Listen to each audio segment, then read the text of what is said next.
Episode 30. A Ray of Hope. David Green, the man who went naked and shit on the ground in front of the entire school, was crying in the middle forest with a knife in hand. In one day, he became the laughing stock and punching bag of the entire school. He was still confused about what led him to act the way he did. The video has already been posted online and has garnered over 20 million views worldwide. He had been beaten and mocked so many times in one day that he could not take it anymore.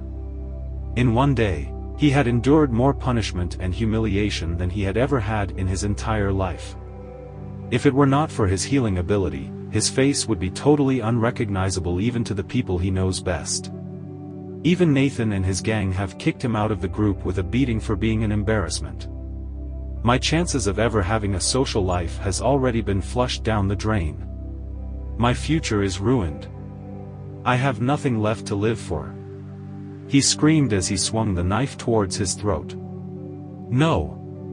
Wait. Don't do it.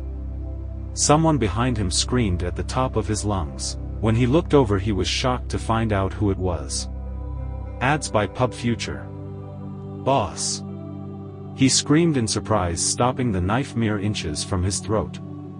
There he saw Nathan standing beside a tree, panting hard from what seemed like a long run. Don't do it. You have so much to live for, said Nathan in a worried voice. Why the fuck would you even care about me when I needed you the most? You just abandoned me, saying that I'm not worth the trouble and that I'm a disgrace. Then you gave me a beating as a reminder and never to associate with you ever again. And now you are trying to help me out. You are full of shit. David screamed like a madman. I'm so sorry. I now realize the grave error I made. You are an important part of our gang. I don't know what got into me when I kicked you out. If you join back, I promise you I will try my best to restore your lost honor. So please forgive me and join back with us, Nathan said with what seemed like genuine. This was the only positive thing that had happened to him ever since the incident. David knew that Nathan was acting extremely out of character. Even still, he didn't stop to question it. This was the only sliver of hope he found in his dark tunnel, and he is hanging on and not letting go. Boss, do you really mean that? He said while sniffling and wiping away his tears. Of course I do. I promise that from now on, you will be under my protection. No one will harm you ever again. You have my word. Thank you, boss. I promise to pledge my full loyalty to you. I will make sure you don't regret your decision, he said, bowing his head on the dirty ground with eyes full of tears. Good, now follow me deeper in the forest. We have much to discuss.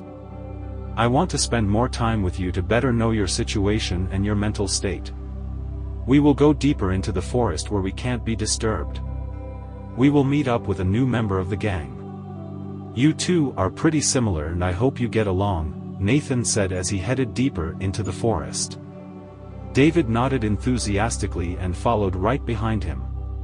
After 20 minutes of walking while at the same time making small talk, they finally reached their destination. It was a big cave that opened from the side of a small hill. When they both entered, the entrance to the cave suddenly closed. Ads by Pub Future. David was startled at the sudden darkness and closure of the cave. Don't worry, I just used my earth ability to close the entrance of the cave for more privacy, Nathan quickly said to comfort David while glowing a few light crystals for more visibility. David instantly calmed down and resumed following Nathan deeper into the cave. After a few more minutes of walking, they saw a hooded figure standing in the distance. David took a step back and became on high alert as soon as he saw the man. Don't be scared, that's the new member I was talking about, he said with a smile, taking away all of David's worries. When they finally reached the hooded man, Nathan told David to go introduce himself. Hey, go introduce yourself to your junior. Don't worry, he doesn't bite, I promise. Give him a proper welcome as a senior and be confident in yourself. Nathan said with a smile. David nodded and approached the hooded figure. The man was much taller than him, who was only 5 feet 8 inches while he stood at 6 feet 0 inches tall. From his angle, he still could not see his face at all. "Hello there, Junior. I am David Green, your senior. You should be honored to join our great gang under the power of our glorious boss, Nathan. As your senior, make sure to pay me your proper respect." "Okay, newbie," David said in an overbearing tone. He felt like he suddenly got his lost confidence back. However, his confidence did not last for long. The man under the hood started laughing hysterically like he just heard the funniest thing in the world. As soon as the man took off his hood, David was struck with his previous fear and despair. His legs started shaking like a vibrator and he fell on the ground cowering in fear. "Do you remember me?" the hooded man said while laughing even harder. "If you enjoy my novel, please vote to help me in the contest." Episode 31. A Taste of Your Own Medicine. It was the same man that they beat up and tortured in a dark alley a few days ago, Moby Kane. However, this time, the number on his watch displayed 3,240 instead of 800. Moby had assigned 30 points in intelligence from the start points he gained after leveling up 3 times from defeating Abby, bringing his power level up to 3,240. "Boss! Boss! Help! It's an imposter. If we team up we might be able to beat him," he screamed at the top of his lungs. However, no one answered his cry for help. Instead, Nathan showed up behind Moby with a huge grin from ear to ear. "It seems you don't understand what just happened. Let me enlighten you," Nathan said as he shrunk down into the form of a girl.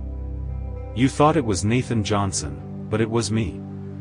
Jaden Griffith," she said with a cute chuckle. "Jaden Griffith? Where is Nathan? What did you do with our boss?" David cried. David looked over at Jaden's watch, which displayed a staggering 6470.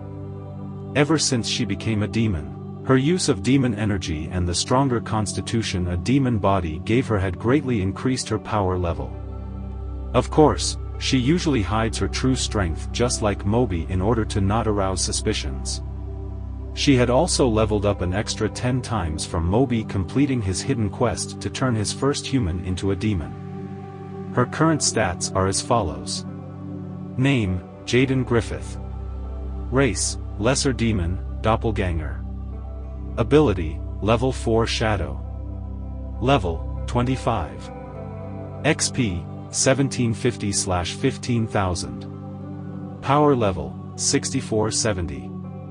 HP, 120/120. Mana, 175/175. Demon Energy, 124/175. Strength, 167. Agility, 202.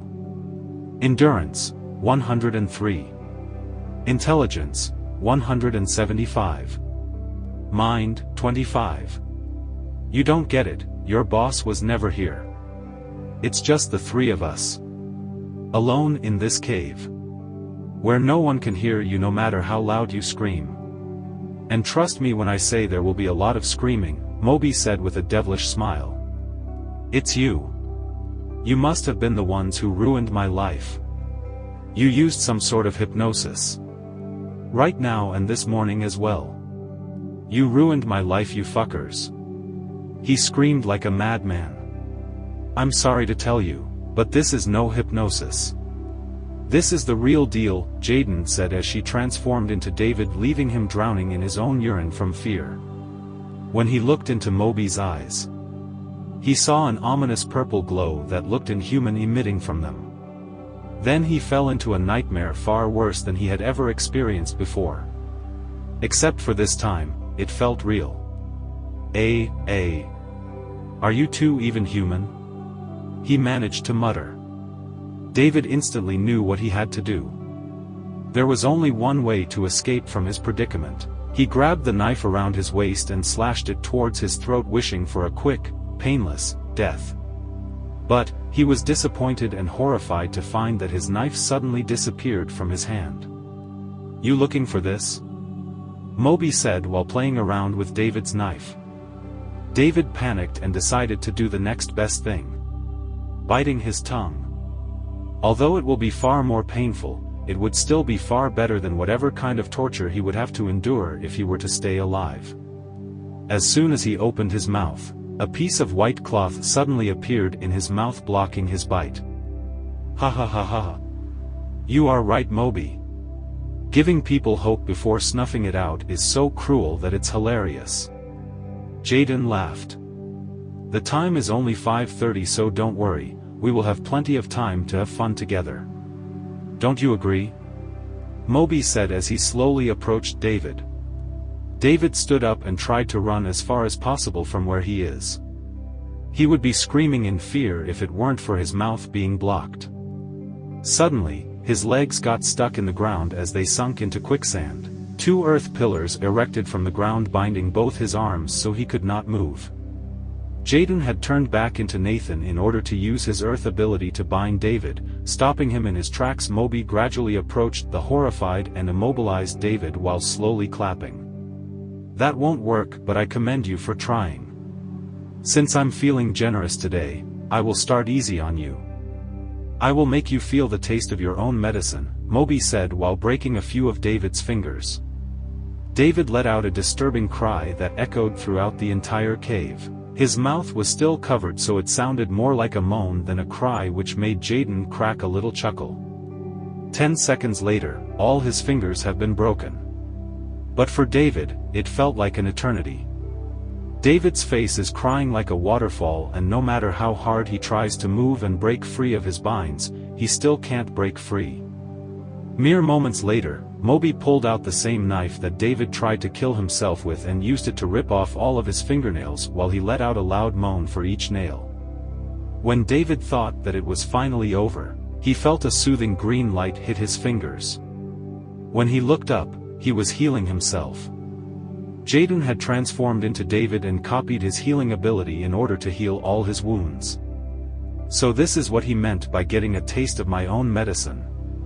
If he says that he is going easy on me, I am scared to find out what he will do to me next, he inwardly shuddered. "Are you ready for round 2? Moby said with a cruel devilish grin. Moby would alternate between each bone in David's body. For each one he would break it and heal it 5 times before moving on to the next one. After he was done with the bones, he moved on to internal organs, repeating the same pattern. Jaden had needed a few breaks in order to restore her mana and demon energy using nature's stimulation. In the meantime, Moby would be using his knife to cause as many cuts on David's body without causing him to bleed to death. His skin would be filled with countless deep red scars that lingered even after the use of healing. After 5 hours of straight unbearable torture, David's entire body had gone numb. He can no longer move or feel any part of his body. His hair had turned completely white and he even started balding. He looked at least 50 years older than his actual age. He had cried so much that he ran out of tears, which made his body look severely dehydrated and wrinkled. He had thrown up so many times before the barf got stuck in the cloth in his mouth, forcing him to swallow it back. He had screamed so loud and for so long he lost his voice, making him unable to moan. Only then did Moby and Jaden give him the luxury of death. System alert. You have killed a high-level E rank opponent. Plus 750 XP. Getting revenge. Details. Get revenge on Nathan and his group for what they did to you. Conditions to complete. January 6th students humiliated. January 6th students killed. Time limit, none. Rewards. New skill unlock. 10,000 XP. Plus 50 stat points. Jaden let go of her earth binds, leaving David's body crashing against the hard floor. Moby would have normally taken David's body and put it in his inventory. But, if he were to do it, it would be far too suspicious. He had already informed Jaden about his endless personal pocket dimensional storage, so that was not the problem. The problem was that if he put the body in his inventory, it would reopen suspicions back on himself. The previous top suspect gets a dimensional ring, and on the same day the killer goes and kills another student, but this time, the body is gone. He would become the prime suspect once again. And he would not be able to wiggle out of it like last time because Jaden knows full well what transpired. So their previous strategy would not work at all. So, Moby decided to just leave the body in the cave instead so he would avoid that trouble. Jaden transformed into a white lion-like magical beast and started to rip away at David's flesh. This was to make it look like the work of animals instead of human torture. In the end, David's body ended up like a small mush of blood, flesh and organs with claw marks on every inch of his skin. It does not look like the work of humans at all, which was what they were going for. Moby had made sure using his energy sense that they were not being followed. He also made sure that there were no witnesses that saw them enter the forest. So, there is no way to tie him back to the murder. Ha ha ha. That was so fun. When will we do it again? Jaden said, turning back into her normal body, jumping up and down in excitement like a little girl. Don't worry, it will be very soon. 1 down, 5 more to go. Moby said with a sadistic grin from ear to ear. If you enjoy my novel, please vote to help me in the contest. Episode 32. Concern and Worry. They parted ways on the route back. Jaden transformed into a cat so she could go more unnoticed, while Moby circled around to the other side of the forest, emerging right behind his dorm building. On his way, Moby used his inventory to change back into a new, clean student uniform and washed away all the blood from his body before finally reaching his dorm. When he entered the room, he could see Alex sitting on a chair tapping his feet like he was impatiently waiting for something, while Ray was lying on his bed playing video games like usual. Where were you? I was looking for you all day. Alex asked in a worried expression. I was just studying in the library. Don't worry about me like that, I'm fine, Moby replied. Don't lie to me. I checked every nook and cranny of the library at least 5 times and you were nowhere to be found. Tell me the truth. You were with Jaden, weren't you? Is she forcing you to stay quiet? He asked in a serious expression. Fine, I was with her, but it's not what you think. Our relationship is not that bad. I just didn't want you to be worried about me. Moby replied with conviction. Are you sure?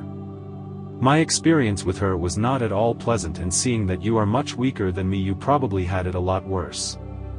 She is ruthless, she does anything she deems as fun and completely disregards the safety of others. You don't have to stay quiet through all this abuse. I promised that I would help you no matter what. So please, be honest with me. I am trying to help. I promised myself that I would help those who are abused and in need, and if I can't even help and protect my roommate, then how am I supposed to help others? Alex said with clear passion and confidence. Moby was taken back by how strongly Alex feels about what he is saying. Although Moby wanted to believe that he had some sort of evil ulterior motive, he could not see anything in his expression that would point to that. Either he is really good at acting or he is actually 100% serious about what he is saying. If so, then is he trying to be some sort of noble hero of justice? How childish, Moby thought. I promise you I'm fine, just look at me. I'm not at all injured or anything, Moby said, trying to calm Alex's nerves. Moby could not allow Alex to know the truth. He still has no way of fully knowing if he is truly trustworthy. He just needs to keep pushing and maybe he will forget and drop the subject. Please. Stop. I promise I am okay. Jaden has yet to do anything bad to me. I understand you are trying to help. But, please understand that I am completely fine. I promise you if she ever tries anything on me that I will come to ask you for help, so can we please drop the subject? Moby said in a kind tone. Alex was still not at all convinced by Moby's words. The Jaden that he knows eats and chews people like Moby for breakfast and uses them as a toy until she gets bored and throws them out for being no longer fun. Alex thinks that Moby is too kind and caring to suffer such abuse and that Moby does not want him to bother helping him for the sake of his own safety. Fine, I will drop this matter for now. But, know that it is never too late to ask me for help. Alex said with a warm smile. Moby inwardly breathed a sigh of relief knowing that Alex had finally stopped. Anyways, I heard that you beat a C-rank student in a hand-to-hand combat fight without the use of abilities. That's impressive. Alex said while smacking Moby's back in a friendly manner. Maybe you and I should spar, I am also a C-rank, you know. You might also be able to beat me. Alex added with a laugh. Heh, you are giving me too much credit, I only won on a fluke. You would no doubt whoop my ass pretty bad, Moby said in embarrassment. What's that ring on your hand? Alex asked with curiosity. Oh, this. This is the prize my teacher gave me for beating the C rank in the tournament. It's a dimensional storage that can store up to 5 meters cubed worth of space, Moby replied. What the hell? He gave you a medium-grade dimensional ring. That thing is worth a fortune. Alex said, jumping out of his seat. So, how much we talking? Moby asked with curious greedy eyes. It's worth at least $25,000. Alex replied. Moby's eyes went wide open from shock. If he were to sell this ring, he would have enough money to buy the complete novice demon equipment. Moby was about to question why Jaden did not point out the worth of his ring or at least be surprised. Then he remembered. Oh yeah, she's rich, it's probably not that expensive or surprising to her, he inwardly chuckled. Moby fought back the urge to sell his ring so he can keep the use of his inventory skill in front of others without arousing any suspicions. He felt like it would pay off more for him in the long run if he kept his ring. Plus, if he sold it, it might be a sign of disrespect towards his teacher and he definitely does not want to be on Leo's bad side. Suddenly, Ray went off the bed and went to join in on their conversation. What are you guys talking about? He said in his usual emotionless expression. Nothing, we were just talking about how this guy bested a C rank in abilityless hand-to-hand combat for a class tournament and even won a medium-tier dimensional storage as a reward. Really? That's amazing, Ray replied, trying his best to smile but failing miserably in the process. The three boys talked a bit more about Moby's fight. Moby explained to them what happened in the fight, leaving out all the parts that made him look good in order to convince them that it was truly only by luck that he managed to win. Then, they played the racing game they all played the last time. This time, Moby managed to beat Ray once in one of the races, which was a huge accomplishment for him, which made him really thrilled in the process. Whenever Moby plays video games, it is almost like he is completely sucked in, making him at times get carried away with excitement. The group then went to sleep at 2 a.m. in order to wake up refreshed for school the next day. If you enjoy my novel, please vote to help me in the contest. Episode 33. A Change of Plans. Every day for the last 5 days, the school has been finding scattered human remains all around the forest. 5 students have already been found dead in such a manner. Each body and limb was torn off by what looked like force instead of a clean cut. Organs, bones, clumps of gray hair, and blood littered the areas of their death, making any witness be traumatized for life without a doubt. There were signs of deep claw marks that ran deep into the few still recognizable pieces of flesh.